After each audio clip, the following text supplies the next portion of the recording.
Mission को रोज जगाना है, तो नेस्कैफे उठा घूंट लगा, अब रुकना नहीं बस। पूरे ग्रुप को जगाओ विद नेस्कैफे क्लासिक, क्योंकि अब रुकता कौन है। From Nestle. रात की शादी की तकरीब में नशे में धुत पुलिस एहलकार की फायरिंग से एक नौजवान की जान ले ली। पुलिस एहलकार ने शादी की तकरीब में अंधाधुंध हवाई फायरिंग की। कराची में नशे में धुत पुलिस एहलकार की फायरिंग से शादी में शरीक नौजवान जाँ-बहक हो गया। पुलिस हकाम के मुताबिक कराची के इलाके औरंगी टाउन इकबाल मार्केट के करीब फायरिंग का वाकया शादी की तकरीब में पेश आया। फायरिंग से तकरीब में मौजूद 22 साला नौजवान अरसलान जाँ-बहक हो गया। जय वकुआ से 9 mm का खाली खोल तहवील में ले लिया।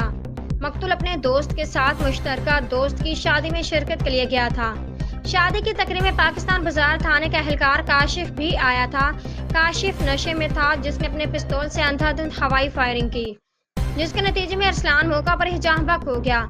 वाक़े के बाद मुलजिम मौके से फरार हो गया। पुलिस ने मकतूल के भाइयों के बयानात लेने के बाद लाश उनके हवाले कर दी। पुलिस का कहना है कि शादी की तकरीब से मुतादिद अफराद को हिरासत में ले लिया गया।